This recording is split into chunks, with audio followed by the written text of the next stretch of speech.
50-50 tonight. You could say that about Milan, couldn't you? He's come in obviously with a platform of sorts, and he's been quite aggressive. Absolutely, he's played beautifully this evening.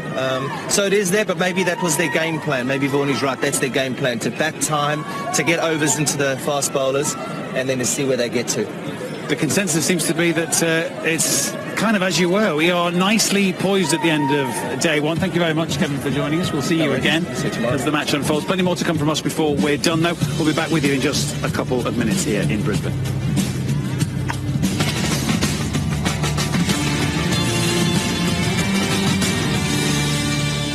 Ian's been good enough to join the other three for a review of the Aussie bowlers. We've just heard from Nathan Lyon.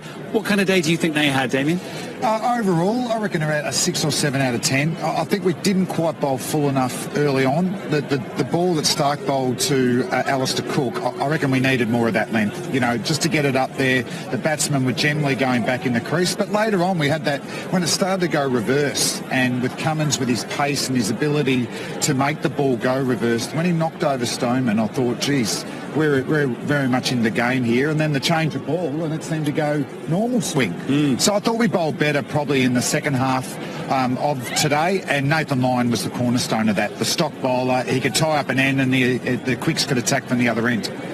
If we go back to the start of the day, we talked a lot pre-match about the importance of Alistair Cook, put into bat as opener, carrying a lot of English hopes, went early. We saw the setup, if you like, from Mitchell Starc, those 3 deliveries that preceded, I think, the wicket-taking ball, which comes next.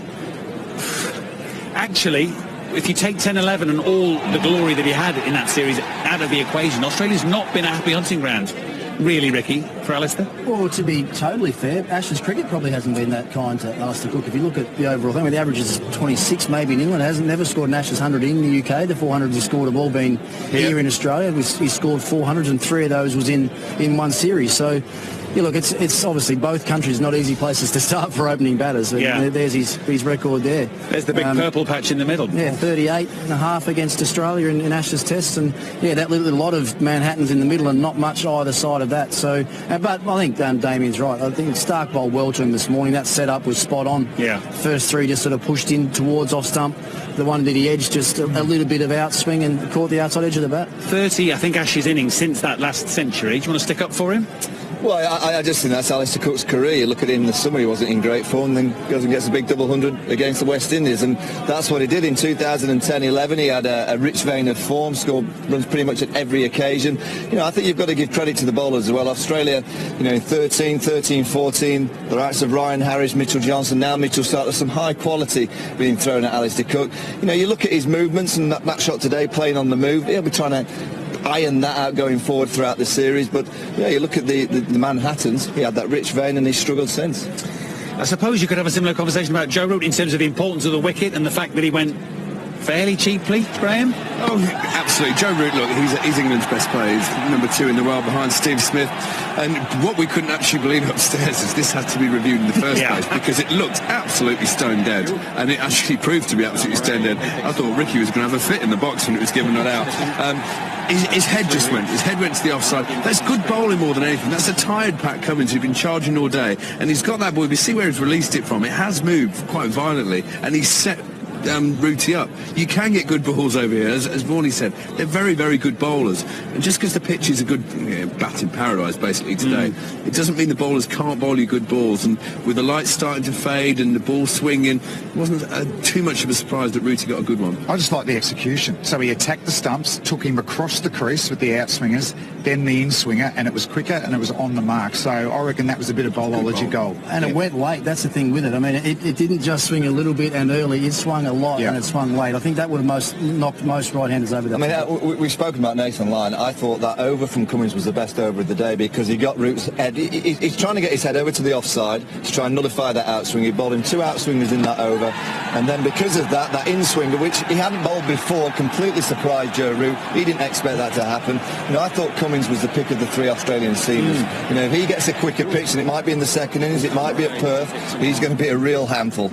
Yeah, he was today, actually, certainly in that period, as you say, where he got quicker, got more aggressive, and claimed that prize wicket. Let's get a bit more English reaction. We've heard from James Vince. Let's get the views of Mark Stoneman. Well, I've got Mark Stoneman with me here. Mark, an Ashes 50, well played today. Just how comfortable or otherwise did it feel out there for you? I guess it was comfortable to a degree. We're obviously first time in an Ashes series on away soil. Just try to take it in as much as possible and really enjoy it. Don't fight it. Embrace the crowd and the atmosphere, and thankfully you managed to get on a good partnership with Vincey. When Alistair Cook fell early, what did you say to yourself then about the way you were going to go about your innings? Just try and stay composed and stay in the moment, play each ball as it comes. Obviously, it's one of the oldest cliches in the game, but those things can stand you in good stead. And like I said, it was good to have Vincey there, and we got that partnership which got us into the game. Had you gone out there expecting fast, bouncy, hostile Gabba wicket? Well, from all reports, we were expecting the wicket. It didn't turn out to be that way, which stifled the scoring as well a little bit. So I think both teams would probably come off fraction disappointed in the service that we had, but all in all, a pretty positive day for us. What can you say then about the way that James Vince went about his cricket out there in partnership with you? He played brilliantly. Obviously, when he's in full flow, he's amazing to watch, and a fantastic natural timer of the ball. And it was great not from him today. Unfortunately, ended the way it did, but like I say, that partnership gave us a strong position. How much did you know about the delivery that got you out? It looked a pretty good one from Pat Cummins. Yeah, he just didn't on the length a little bit, didn't quite pick the length up as well as I would have wanted to, and just kept coming back in to hit the stumps. Disappointing, especially the period just before the break again, but yeah, one of those things. So the team's position overall, from the point which your wicket fell, broke up that century stand. How do you feel the balance lies then at the end of day one? I think it's pretty even. Obviously, it was a shame that we lost Joe towards the back end there. But I think as the day has gone, I think we're pretty happy with our position, and we've got ourselves into the series. Best of luck for tomorrow, and congratulations on the 50. Well played. Cheers. Thank you very much. Thank you. Cheers.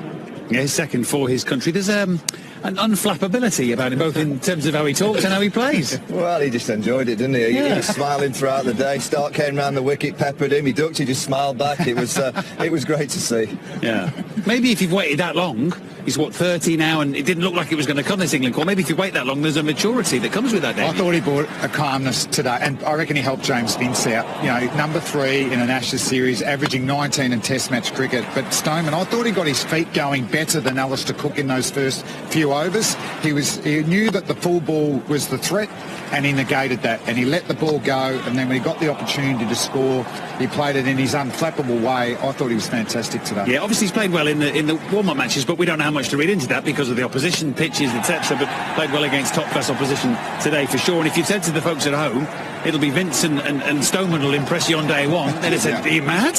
Absolutely, and the ball that got him out there from Pat Cummins was the ball of the day. Again, much like the Joe Root ball, quick, all of a sudden reverse swing you're not expecting coming in at you is very, very difficult to play, and to dislodge a man who's faced 150 odd balls with a ball like that, you've got to take your hat off to Pat Cummins. But I think Stoneman was brilliant. He was unflappable today.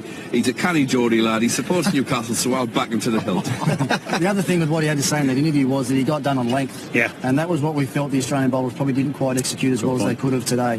When they were full, they're probably a little bit too full. And when they were short, it just sat up and there was nothing on offer. That one there is the top of the stumps. So that's the length you need to be bowling, especially when there's no movement in the air. If it's swinging in the air, get it up as full as you like, because you're always a chance. But when there wasn't much swing today, I don't think the Australian bowlers adapted quick enough. And at times then, was that variety of length perhaps not full enough stuff why Malan and Moeen came in and got on top for periods at the end then? Yeah, I would also say I think Australia probably bowled a little bit too wide. I think particularly bowled straight enough to James Vince. He loves that offside. I think you could have gone a bit straighter to him. You know, Moeen Ali is a gift. You know, whenever he comes to the wicket, you know he's going to bring positivity. He's always looking to score. You know, I think he got Malan going because Malan was just stuck in the rut until Moeen came and played that stroke. Moeen said to Nathan Lyon, you know what, I'm going to try and score off you. And then it got Malan going. So this partnership's crucial. Johnny Bairstow to come in next. But I really think this partnership, particularly Moeen Ali, is going to be so important for England in the morning. And from a bowling point of view, this is what good number 6s do at the end of play. When you're tired, you just want to get off. You look at the clock, it's 15 minutes left, come on, let's just get through. And this is smacking it around, and here's a review at the end.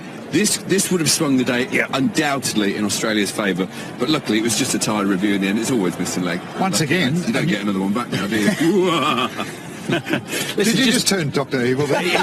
Turned? What turned? Just with that one. Sorry, Doctor. That was another new ball that didn't swing. wasn't it? Early in the day, the new one. And Yeah. that one for Stark's stock away swinger to the lefty, it didn't move though. No, indeed. Just before we get the boys' final thoughts on what might happen tomorrow, we've got highlights, of course, of day one for you. If you're just waking up and wondering the full story, how did it go? 9:30, 40 minutes or so from now here on One. You can recapture everything that's happened here at the Gabba, and we are back, of course, with day two tonight for you, tomorrow morning for us, 11:15 p.m. on air for us for an 11:30 start. They've picked up a little bit of extra play, but what do you think about tomorrow? It's obviously on a bit of an edge. Well, we're only on day two, but the first hour is crucial. Yes, good shout. Whoever wins the first hour. No, it's really, but I mean, Moeen Ali is the key, because I do think he creates energy for Milan. You know, you're looking at Moeen Ali, Johnny Bairstow, Chris Woakes comes in at number 8. Not disrespecting Stuart Broad, Jake Bond, Jimmy Anderson. I don't think England can rely on those three, so it's down to the next three. And presumably the Australians will be thinking exactly the same thing. If we can just push through something of the resistance that's left, we can get out that tail. That's been the story all before the series started. You'd like to think that they'd learn something from their bowling today and be able to put that in play with the new ball tomorrow morning. But I actually think the wicket's going to be harder to bat on tomorrow than it was today. It was very placid today, very soft, no pace off the surface. You see that a lot in first-class games here at the Gabba. Day two, when it hardens up and quickens up, is when the ball seems to hit the outside edge a lot more. So tomorrow's going to be a very intriguing day's play. Well, that's the case in the afternoon. Absolutely. What we will see, though, is a much higher scoring rate in the morning. With Milan, with Ali, with Bairstow, it's going to be more interesting than the absorbing cricket, we'll call it, from today. Interestingly, Broad and Anderson actually hold a joint record for England in the most noughts ever in Test cricket, between whoever gets nought tomorrow goes in the lead. So we're not relying on those two at all. Geez, it would have been handy if Jimmy came out at night watching it. I would have been backing him to get the record. He looked over the moon to be doing it as well. He did. He always looks over the moon, to be fair, doesn't he? He always looks. That's obviously what's to come. Milan and Ali at the crease when we resume, and then there's Bairstow. And then Woakes, of course, all-rounder in effect, and then Broad, Ball and Jimmy. What would be, from both sides' point of view, a good first innings score, both for the Australians to try and limit England to, and obviously for England to hope for, realistically? I reckon the Aussies would like to knock them over with no more than 100 runs and potentially not use Nathan Lyon under too much in the 300. morning. Yep.